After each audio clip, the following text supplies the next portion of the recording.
Welcome back. You're watching KTN Prime. Thank you for staying with us. It's now time to have that conversation centered on ending the malaria scourge in the country. Now, get this, Kenya is making significant strides towards the elimination of malaria with the implementation of several interventions targeted at various areas of the country. Now, joining me in studio to shed more light on the National Malaria Campaign is Liz Ntonjira. She is the Zero Malaria Campaign Coalition co-chair. Liz, it's great to have you with us. Karibu sana to our studios. Thank you. Thank you so much for having me, Jesse. Is this a throwback? Oh, yeah, it is throwback. Welcome to familiar grounds. Let's you. talk matters malaria now, and it would be proper to start with the malaria vaccine implementation program that was piloted in various parts of the country. The aim was to vaccinate roughly 300,000 children annually. Just update us on the progress made so far as we talk about the National Malaria Campaign. I think there's been a lot of significant progress around the elimination of malaria, and especially with the vaccine. Kenya was very lucky when it was rolled out in October 2021 to be amongst the three countries, that's Malawi, alongside Malawi and Ghana, to take part in the pilot program, which has been really successful. Since that pilot program, so far, I think there are close to 1.9 million doses that have been administered in the various, especially the lake endemic counties. And, this program has been pretty successful, so much so that WHO has moved from the 3 pilot countries and extended it to 12 African countries. As you know, the African region faces the largest burden of malaria. Okay. That's really proper. Talk to us about the National Malaria Campaign. What exactly is happening within the country? Yeah. So to complement, everything that happens online, to steer the conversations has to be complemented by things offline. And I know the government and different other partners have been doing fantastic work in trying to eliminate malaria. We've been having this bulletin, I think, for roughly 21 minutes. And the statistics show us that 21 kids under 5 have died so far from malaria. So when you hear those statistics, it's a reality that things need to change. And so for us, advocacy is a powerful tool to ensure the long-term commitment, both from the political side and the financial side, because those are the biggest challenges when it comes to fighting malaria, to ensure that there's that commitment. And, there's nothing better than an informed population around how they can prevent themselves, just in, or what action they can take to prevent, instead of going for the curative areas. What are some of the preventative measures that people can do within their own, power to prevent themselves from malaria? So this campaign for us is really critical. It's a complement to a number of other campaigns that have been taking place. The Zero Malaria Campaign Coalition, for maybe viewers who do not know, is a coalition of different partners that have come together, including government, the development sector, multilateral organizations, philanthropy, just to see how best can we fight this monster, malaria. It's a really tiny, insect, but makes a lot of impact globally, especially when it comes to affecting and impacting pregnant women and children under 5. Okay, and the statistics speak for themselves, because in Kenya, the latest show that malaria is the leading cause of death of children between the ages of 5 to 9. So it's definitely a cause of concern. That concerted effort approach is needed as well. Talk to us about the strategic intervention so far implemented to ensure the progress to near elimination. In short, what's Kenya's current commitment in the fight to end malaria? Wow, there's been lots of great political will, with our President Ruto getting fitted just sometime last year for the steps and strides the government has taken in fighting malaria. I think, with the government rolling out programs such as the nets that are being rolled out in the different counties, the indoor residual sprays that have been distributed, the malaria vaccine, which continues to be implemented in the different counties and countries, neighboring countries as well, because you have to deal with the problem, not just within those counties, but also the neighboring countries as well. I think there has been significant progress. Yeah. One of the biggest things that we are doing and we are contributing towards is the education and the advocacy for behavior change. I mean, with that, I think we will counter so much more in fighting this as a collective. When we galvanize with the tools, the resources that we have, we're able to, galvanize and coalesce different people to come together to see what are some of the financial gaps, where can partners come in to support each other.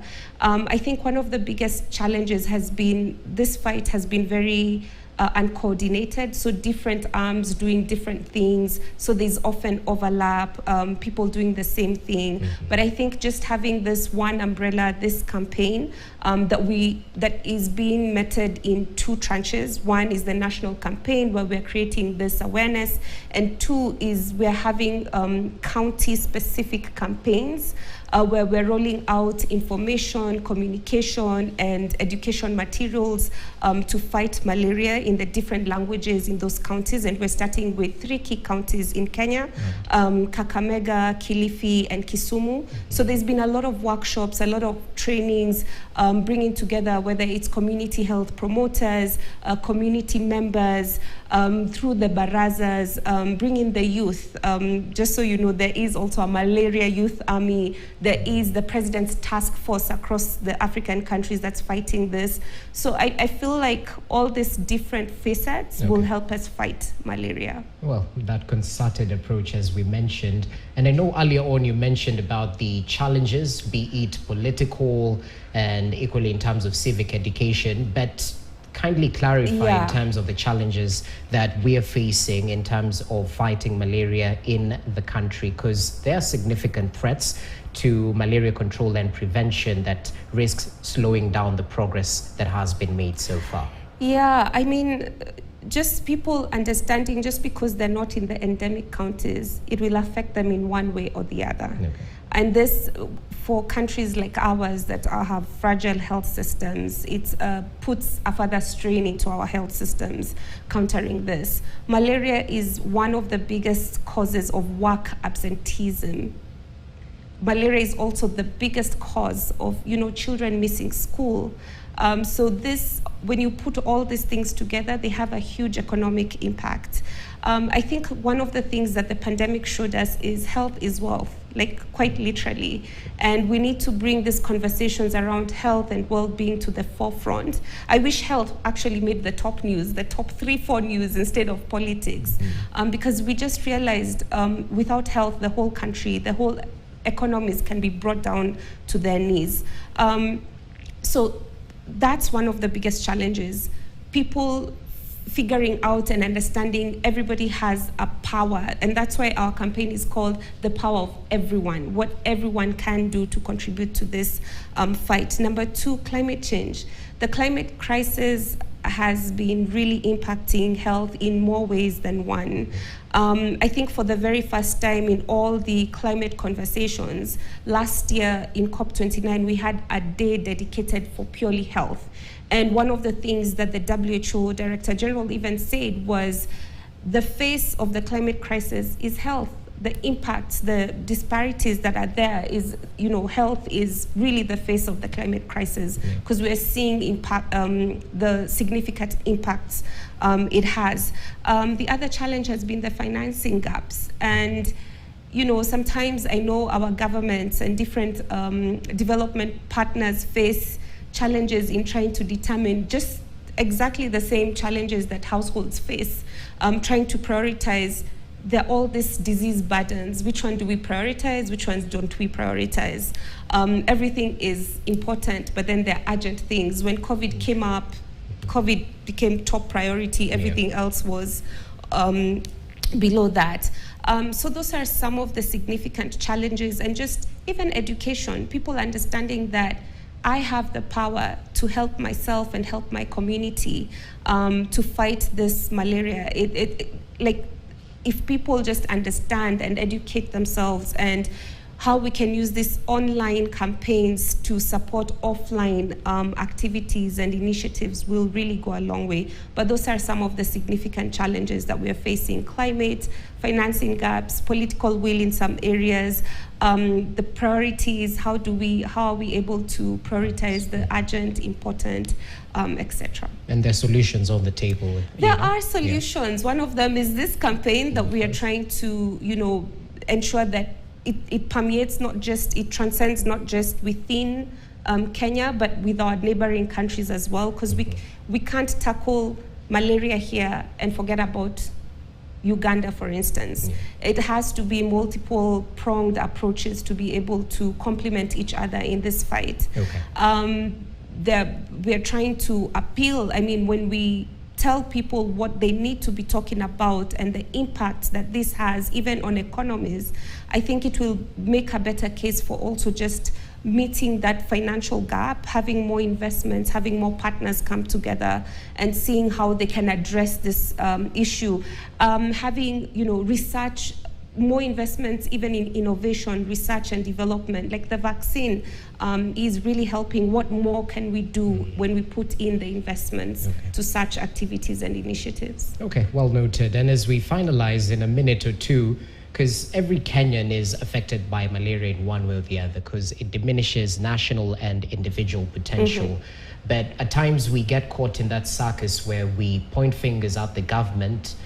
You're not doing this and this, but at times we can equally play a part.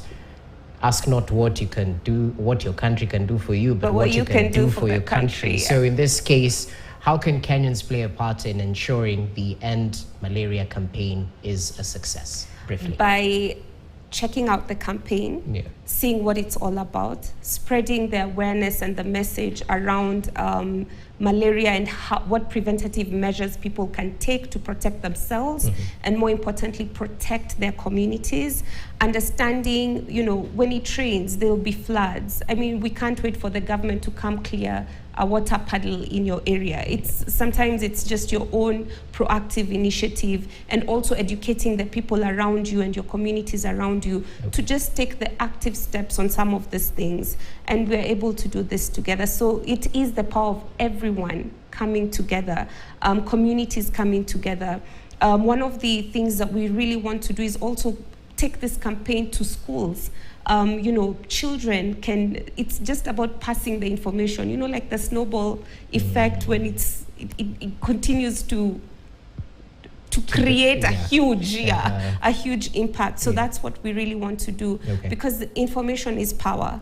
And once people know that there are ways they can, before they get to the curative stage, the preventative stage, all this can be really prevented. Well, they say the chain is only as strong as its weakest link. So we definitely need to focus on the weak links in the fight against malaria and strengthen our approach in order to make this dream a success in terms of zero malaria in the country. WHO to declare Kenya malaria-free, just as it happened in Cape Verde. So that would be really amazing. Definitely. Liz Ntonjira, thank you so much for your time. A quick chit-chat on the progress that's been made within the government or within the country, bringing on board government, development partners in the fight against malaria. She is the Zero Malaria Campaign Coalition co-chair. Thanks for your time. Thank you so much for having me. Okay, we take a short...